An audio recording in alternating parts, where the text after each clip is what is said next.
kurs nilai tukar uang.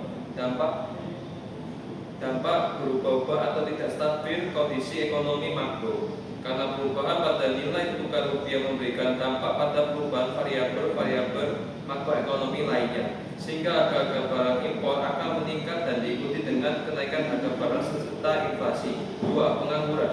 Turunnya ekspor di sektor industri memberikan dampak terhadap turunnya total tenaga kerja. Pada akhirnya daya beli masyarakat sangat lemah sebagai akibat meningkatnya pengangguran. Kemiskinan meningkat selanjutnya akan berdampak pada turunnya kontribusi tenaga kerja dalam pendapatan nasional. 3. Utang luar negeri. Beban utang luar negeri bertambah besar dari tahun ke tahun. Sejalan dengan peningkatan utang luar negeri sehingga anggaran pendapatan dan belanja negara atau APBN terbebani. 4. Neraca perdagangan. Dampak dari krisis ekonomi tersebut menyebabkan daya beli negara tujuan ekspor menurun dan berdampak pada memburuknya neraca perdagangan. Karena menurunnya permintaan ekspor dunia menyebabkan daya beli masyarakat turun, tapi permintaan ekspor turun, sedangkan permintaan impor dalam negeri tetap. 5. Pertumbuhan ekonomi. Dampak krisis ekonomi 2008 yang terjadi di Indonesia juga berimbas pada pertumbuhan ekonomi.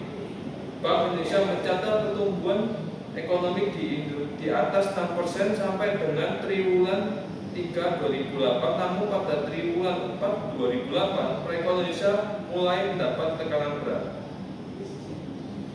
Kemampuan Indonesia bertahan terhadap krisis keuangan tersebut menimbulkan keyakinan rakyat pada kemampuan pemerintah dalam meningkatkan kesejahteraan masyarakat. Sayangnya keberhasilan dalam bidang ekonomi pada tatanan makro ini tidak mampu menekan tingkat kemiskinan yang sejak lama sudah berlangsung. Dalam era Orde Baru dikenal kebijaksanaan peningkatan ekspor non-migas. Subsektor industri non-migas ini menjadi prioritas utama. Hal ini selain untuk penghematan sumber daya alam yang tidak mudah untuk diperbarui, juga dimaksudkan untuk menciptakan lapangan kerja baru bagi masyarakat agar penduduk yang tidak bekerja atau pengangguran berkurang.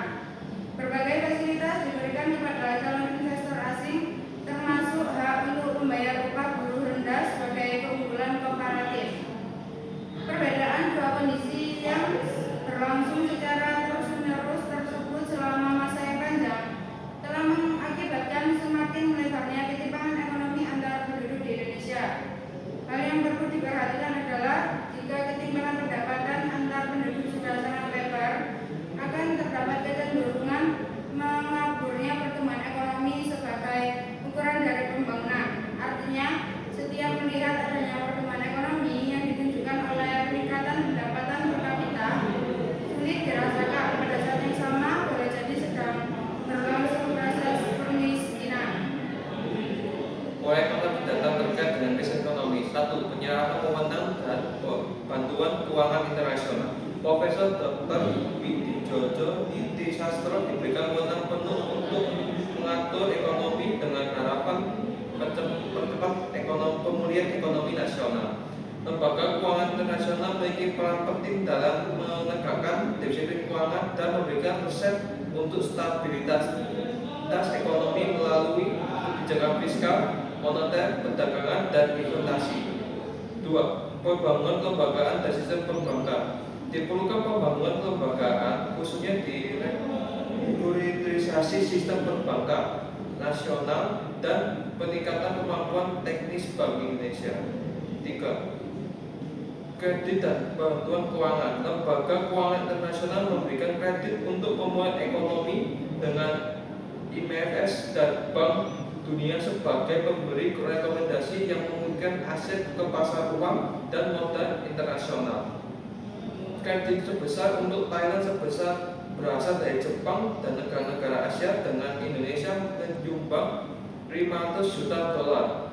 Peran IMF dan Bank Dunia dan ADB. IMF membantu mengendalikan stabilitas ekonomi jangka pendek termasuk inflasi dan nilai tukar. Bank Dunia dan ADB memberikan kredit panjang untuk pertumbuhan ekonomi, penciptaan lapangan pekerjaan, dan pemerataan. Pinjaman dari lembaga keuangan ini didasarkan pada program ekonomi yang disepakati dan implementasi implementasinya. 5. Kesepakatan dan program kuliah ekonomi. Kesepakatan antara lembaga internasional dan pemerintah tercermin dalam program pemulihan ekonomi yang akan diumumkan. Program ini diharapkan dapat membangkitkan kepercayaan domestik dan internasional, memungkinkan aset kembali ke pasar uang dan modal internasional. Pinjaman swasta yang jatuh tempo dapat di roll over, mengurangi tekanan permintaan devisa. Sekian dari kelompok kami. Kurang lebihnya mohon maaf. Wassalamualaikum warahmatullahi wabarakatuh. Thank you.